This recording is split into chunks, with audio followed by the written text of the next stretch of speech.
And I'm going to line up these, put my Phillips head screw bit back in. And now I'm going to line up the holes.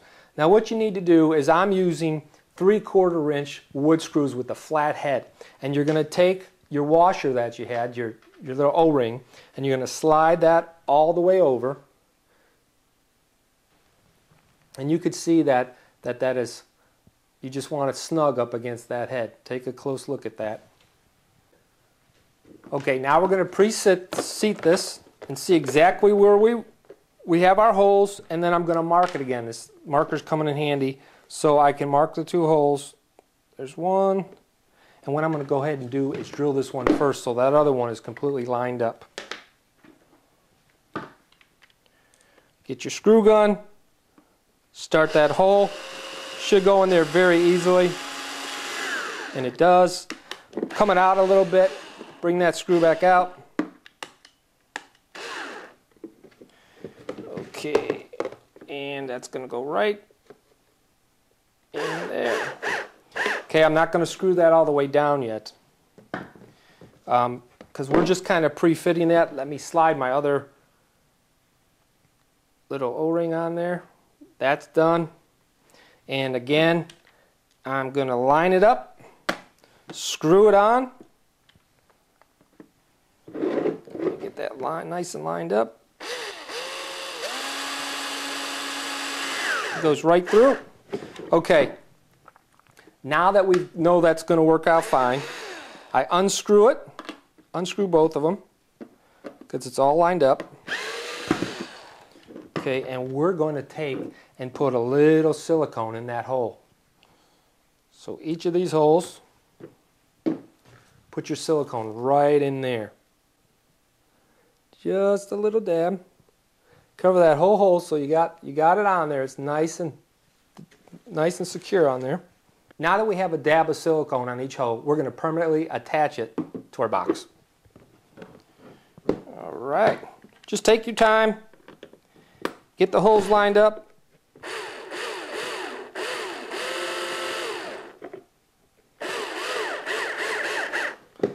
And it should be a nice snug fit, and we'll put it in there all the way in a second. Kind of reach underneath, and that between the O-ring and the silicone, we're going to have a nice secure seal.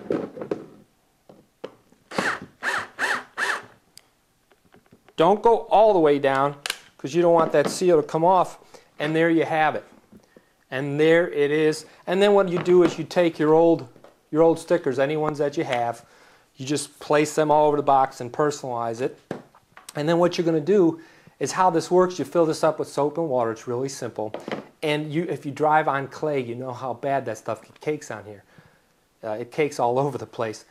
Take off your wheel, fill this up with water. Try to do it where you don't submerge the wheel so you don't want to get a lot of water in your foam. And you're just taking it and you're rolling it over. Can you guys see that? You just roll it over the brush, and man, it works wonders. You can even soak them in here if you needed to. And then when you're done, empty it out, and you're ready for another day. There you have it, a very simple and inexpensive tech tip. I'll see you in the winner's circle.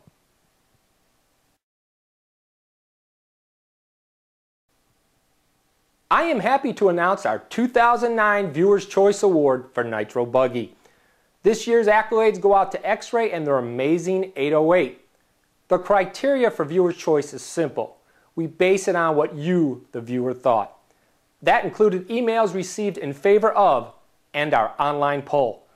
Thanks to everyone that participated, and congratulations to Mario Hootie and everyone at Team X-Ray. The 808 1/8 scale Nitro Buggy is the latest offering from the Team X-Ray stable.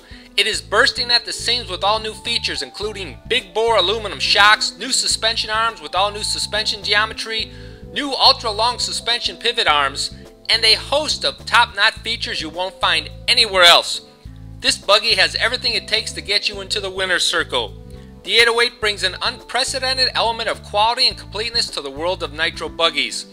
Recently I had a chance to speak to RC America's Top Gun and multi-time national champion Ralph Birch to help shed some light on X-Ray's new beacon of imperturbable composure. Okay, if you had to pick a handful of features on the 808 that keep it out ahead of the field, what would those be, Ralph? Definitely the shocks were the biggest improvement that we made from the EC to the current 808. The drivetrain, which is, you know, the freeness of the drivetrain, the acceleration of the car is a huge difference between the EC and the current 808. The adjustability. I mean, we have a little more with the 808 than we did with the EC. It's a little quicker, a little easier to work on than the EC was.